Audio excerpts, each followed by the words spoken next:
Hello, welcome. Dr. Sushma Singh this side. Today in Unit 3, Village Studies in India, we are going to start this lecture with topic Social Structure of Village, Caste, Class and Gender. The intellectual and historical context in which social anthropologists worked largely guided the kinds of research questions they identified for their studies. The tradition of studying tribal communities that emphasized a holistic perspective also had its influence on the way the village was visualized. Despite their primary preoccupation with kinship, religion, and ritual life of the little communities, documenting their internal structure and village social life could not be completed without looking at the prevailing social differences. Theoretically, also, the emphasis on unity did not mean absence of differences and social inequality. Neither did it mean that these questions were not important for social anthropology. Though not all of them began their work with a direct focus on understanding the structures of inequalities. Almost every one of them offered detailed description of prevailing differences of caste, class and gender in the village social life. But rich in empirical description, one can construct a picture of the social relations which may not necessarily fit within the framework with which these studies were actually carried out. Now the point is the caste system. Caste and hierarchy have long been seen as the distinctive and defining feature of the Indian society. It was during the colonial period that the caste was for the first time theorized in modern sociological language. The colonial administrator also gathered extensive ethnographic detail and wrote detailed accounts of the way systems of caste distinctions and hierarchies worked in different parts of the subcontinent. Social anthropology in post-independent India continued with a similar approach that saw caste as the most important and distinctive feature in Indian society. While caste was a concentrate structure that guided social relationship in the Indian village, hierarchy was its ideology. An individual in caste society lived in a hierarchical world. Not only were the people divided into higher or lower groups, their food, their dresses, ornaments, customs, and manners were all ranked in an order of hierarchy. Anthropologists invariably invoked the Varna system of hierarchy, which divided Hindu society into 5 major categories. The first three, the Brahman, Kshatriya, Vaishya, were regarded as Divijas or twice born. The fourth category, that the Shudras, composed of numerous occupational castes that were regarded as relatively clean and were not classed as untouchable. In the fifth major category was placed all the untouchable caste. Hindus all over the India, according to Dubey, accepted this classification. The legitimate occupations to be followed by people in these major categories were defined by tradition. Within each category there were several subgroups, jatis or castes, which could be arranged in a hierarchical order within them.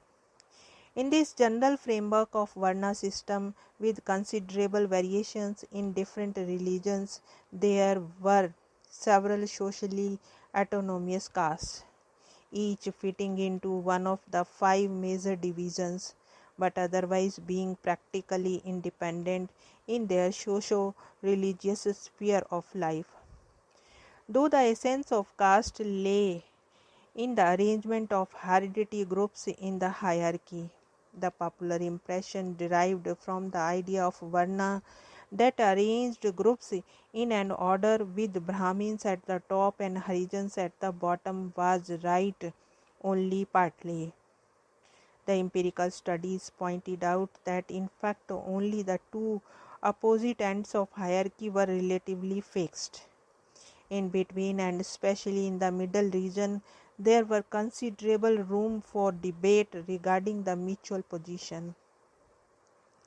Caste division determined and decided all social relations. Most scholars saw caste as a closed system where entry into a social status was a function of heredity and individual achievement. Personal quality or wealth had, according to the strict traditional prescription, no say in determining the social status. However, there were some who admitted that the way caste operated at the local level was radically different from that expressed in the Varna system. Mutual rank was uncertain, and this stemmed from the fact that mobility was possible in caste. Dubey identified 6 factors that contributed towards the status differentiation in the village community or shrimpet: religion and caste, land ownership, wealth, position in government service and village organization, age, and distinctive personality traits. Attempts to claim a higher ritual status through what Srinivas called Sanskritization was not a simple process. It could not be achieved only through rituals and lifestyle imitation. The group had to also negotiate it at the local power structure.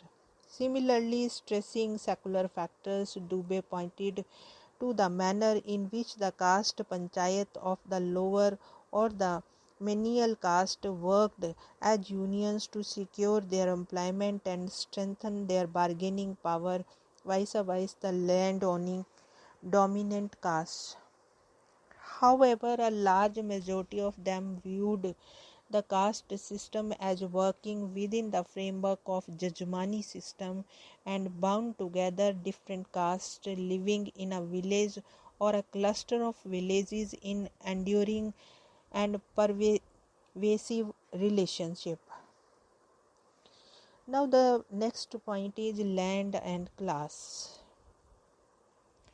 As is evident from the above discussion, the social anthropologists studying India during the 50s and 60s generally worked within the framework of caste. The manner in which social science disciplines developed in India, class and land came to be seen as the concerns of economists. However, since anthropologists advocated a perspective that the studied small communities in holistic terms, agriculture and social relations of production on land also found a place in the village monograms. While some of them directly focused on economic life as one of the central research questions, most saw it as aspect of the caste and occupational structure of the village. Land relations to them reflected the same pattern of hierarchy as those present in the caste system. There was a certain amount of overlap between the twin hierarchies of caste and land. The richer landowners generally came from such high caste as Brahman and Lingyat, while the Harijans contributed a substantial number of landless laborers. In contrast to the wealthier household, the poor one was almost invisible. Some others underline the primacy of land over all other factors in determining social hierarchy in the village. Comparing a Brahmin dominated village with a Jat dominated village levies argued that while the landowners are generally of higher caste in Indian villages, it is their position as landowners rather than caste member per se, while which gives them status and power. However, despite such references to the crucial significance of land ownership in village social life, village studies did not explore the details of agrarian social structure in different regions of the country. Caste, family, kinship, and religion remained their primary focus. Now, the next point is gender differences. It is rather interesting to note that although gender as an conceptual category had not yet been introduced in the social sciences when the social anthropologists were doing their field studies during the 1950s and 1960s, village studies were not completely gender blind. Since the concept of gender and accompanying theoretical issues had yet to be articulated, the social anthropologist did not look at man-woman relation in the manner in which it was to be conceptualized and studied later. Still, many of the village monographs provide detailed accounts of the patterns of social relations between man and woman in the rural society of India.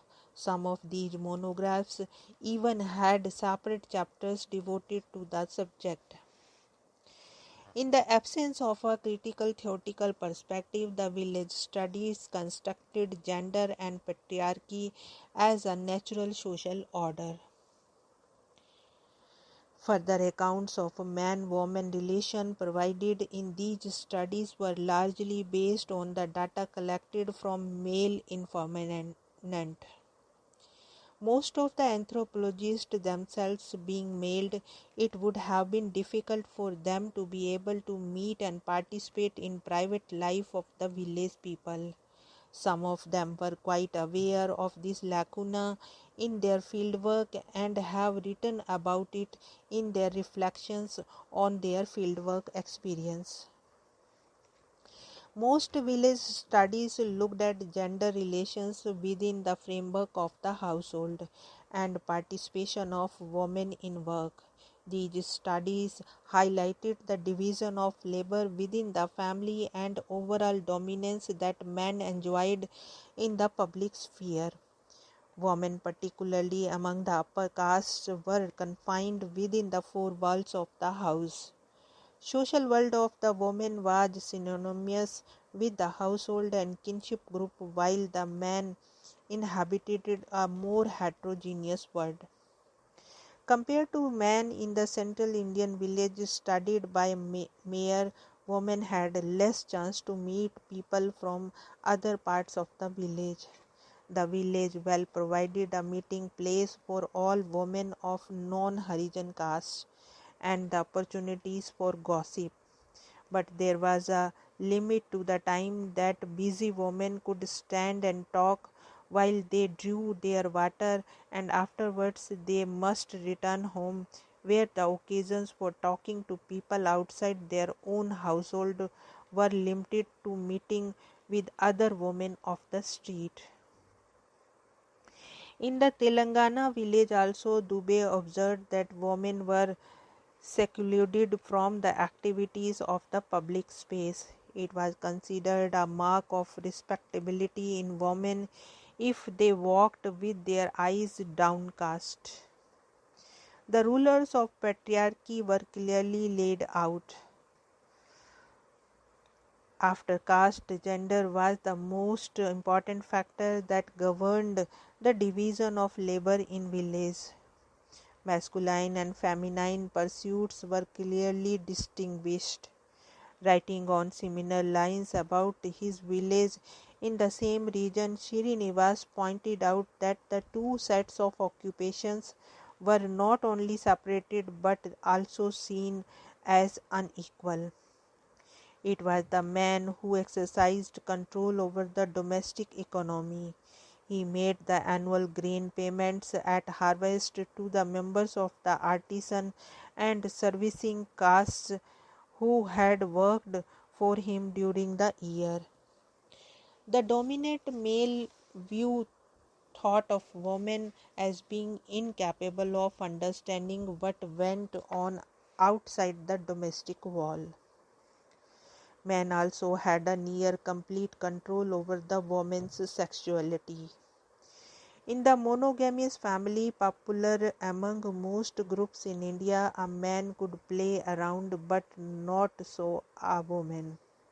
A man's sense of private property in his wife's genital organ was as profound as in his ancestral land. And just as traditionally a wife lacked any right to land, she lacked an exclusive right to her husband's sexual prowess. Polygyny and concubinage were both evidence in her lack of such rights. Man and woman were separate and unequal. Now the next point is patriarchy. Patriarchy and male dominance was legitimate norms. According to the traditional norms of the society, a husband is expected to be authoritative figure who should always dominate the domestic scene. As the head of the household, he should demand respect and obedience from his wife and children.